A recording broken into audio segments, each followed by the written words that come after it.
রবিবার শ্রী চৈতন্যভূমি বৈষ্ণবতীর্থ নবদ্বীপ ধামে শ্রদ্ধা ও মর্যাদার সঙ্গে পালিত হল প্রভু জগন্নাথ দেবের রথযাত্রা উৎসব। এদিন দুপুর গড়াতেই শহরের বিভিন্ন প্রান্তে কাঁসর ঘণ্টা বাজিয়ে অসংখ্য ছোট ছোট রথ শিশুদের হাত ধরে রাজপথ পরিক্রমা করতে দেখা যায়। সন্ধ্যায় বিভিন্ন মঠ ও মন্দিরে সুসজ্জিত বড় বড় রথ জগন্নাথ, বলভদ্র, সুভদ্রার বিগ্রহ সহকারে পরিক্রমা করে শহরের বিভিন্ন রাজপথ। সংকীর্তন সহ নানা বাদ্যযন্ত্রের ধ্বনি মুখরিত করে তোলে শহরের আকাশ ও বাতাস।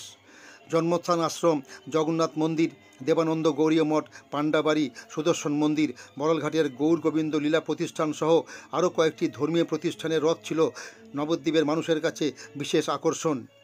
যোগমায়া মহিলা দুর্গোৎসব কমিটির পুষ্পশোভিত রথের সূচনা করেন পুরপ্রধান বিমান কৃষ্ণ সাহা।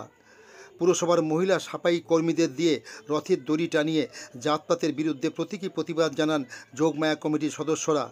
রথ উপলক্ষে শহরের প্রাণকেন্দ্র পরমাতলা ও প্রাচীনায়পুর অঞ্চল ছিল জমজমাট। বিকিকিনি হয় নানা পসরার। রথযাত্রা উপলক্ষে শহরের নিরাপত্তা ব্যবস্থা ছিল চোখে পড়ার মতো।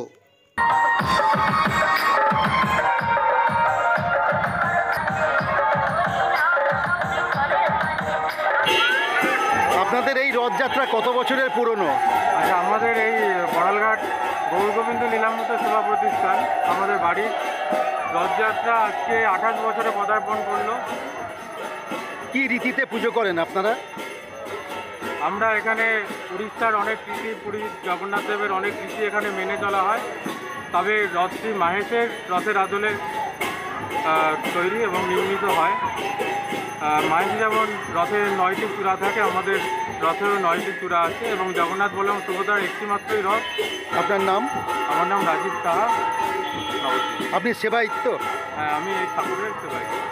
আজকের এই রথযাত্রা আপনাদের যোগমায়া মহিলা দুর্গোৎসব কমিটির পক্ষ থেকে যে রথ আয়োজন করেছেন তার মূল বৈশিষ্ট্য কি? আজকে আমাদের মূল বৈশিষ্ট্য হচ্ছে আমরা জাতিভেদ কথাটাকে সবার থেকে দূরে রাখতে চাই। যেমন আমরা আমাদের সাফাই কর্মীদের দিয়ে আজকে রথ টানাচ্ছি, তারপরে ওদেরকে সব মাঝখানে আমরা রাখতে চাইছি যাতে জাতিভেদ কথাটা সবাই ভুলে যায় যে ওরা আমাদের, ওরা আজকে না থাকলে আমাদের কী অবস্থা হবে, যে একদিন যদি সাফাই কর্মী পরিষ্কার না করে সেই রাস্তার অবস্থা কী হবে, এই সমস্ত ভেবেই আমরা এই সাফাই কর্মীদের আমাদের কাছে টেনে নিয়েছি। শুধু তাই না, ওদেরকে দিয়ে আমরা আরও অনেক চিন্তাভাবনাও আছে। মূলত জাতিভেদ প্রথার বিরুদ্ধে আর প্রতিবাদ স্বরূপ আজকের আপনার রথযাত্রায় তাদেরকে নিয়ে এসছেন। যাতে সকলে যাতে আমরা এক ওদেরকে মনে করি, ওদেরকে আলাদা চোখে যাতে কেউ না দেখে, সেই জন্য। আপনার নাম? শুক্লাবনী।